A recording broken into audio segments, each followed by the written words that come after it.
ഗാലക്സികൾ. പ്രപഞ്ചത്തിലെ നക്ഷത്രക്കൂട്ടമാണ് ഗാലക്സികൾ. ഗുരുത്വാകർഷണത്താൽ ഒരുമിച്ച് നിൽക്കുന്നവയെ രാത്രിയിലെ ആകാശത്തിൽ ചെറുപ്രകാശബിന്ദുക്കളായി കാണാം. ലക്ഷം മുതൽ ദശലക്ഷം കോടി വരെ നക്ഷത്രങ്ങളുള്ള ഗാലക്സികൾ പ്രപഞ്ചത്തിലുണ്ട്. ഗുരുത്വാകർഷണമാണ് നക്ഷത്രങ്ങളെ ചേർത്തു നിർത്തുന്നത്.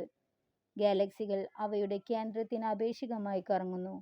പ്രാചീന ഗ്രീക്കുകാർ ആകാശത്ത് കാണുന്ന പ്രകാശധാരയെ ഗാലക്സിസ് കുക്കുലോസ് പ്രകാശവൃത്തം എന്നും റോമാക്കാർ വയ ലാക്റ്റിയ ക്ഷീരപഥമെന്നും വിളിച്ചു. ആകൃതിയുടെ അടിസ്ഥാനത്തിൽ ഗാലക്സികളെ മുഖ്യമായും ദീർഘവൃത്തീയം, എലിപ്റ്റിക്കൽ, സർപ്പിളം, സ്പൈറൽ, ക്രമരഹിതം, ഇറഗുലർ എന്നിങ്ങനെ തരംതിരിച്ചിരിക്കുന്നു. ഗാലക്സികളുടെ തലത്തിലെ ദൂരം അളക്കാൻ പാർസെക്കൻഡ് എന്ന അളവാണ് ഉപയോഗിക്കുന്നത്.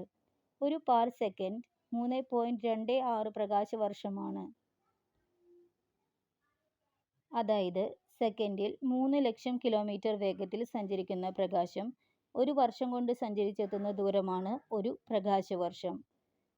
10 ട്രില്യൺ കിലോമീറ്റർ.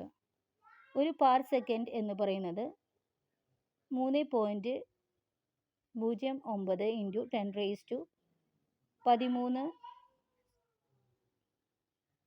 പ്രകാശവർഷമാണ്. ദീർഘവൃത്തീയ ഗാലക്സികൾ. ദീർഘവൃത്താകൃതിയിലുള്ള ഗാലക്സികൾക്ക് കൃത്യമായ ഒരു ഘടനയില്ല. അവയുടെ കേന്ദ്രഭാഗത്ത് നിന്ന് പുറത്തേക്ക് തെളിച്ചം കുറവായി കാണുന്നു. ചില ഗാലക്സി ക്ലസ്റ്ററുകളുടെ കേന്ദ്രഭാഗത്ത് വലിപ്പമുള്ള ദീർഘവൃത്തീയ ഗാലക്സികളുണ്ട്. 2 ദശലക്ഷം പാർസെക്കൻഡ് വരെ ഇവയുടെ പുറംഭാഗം നീളുന്നു.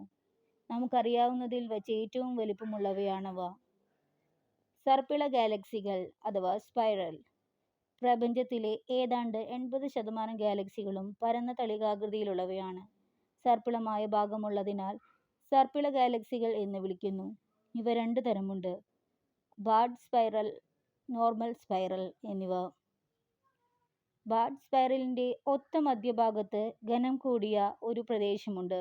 ഇവിടെ നിന്നാണ് സർപ്പിള ഭാഗങ്ങൾ തുടങ്ങുന്നത്. SB എന്നാണിവ അറിയപ്പെടുന്നത്. സാധാരണ സ്പൈറലുകൾക്ക് ഈ പ്രദേശമില്ല. ഇവയുടെ സർപ്പിള ഭാഗങ്ങൾ ഗാലക്സിയുടെ കേന്ദ്രത്തിൽ നിന്ന് തന്നെ തുടങ്ങുന്നു. ക്രമരഹിത ഗാലക്സികൾ.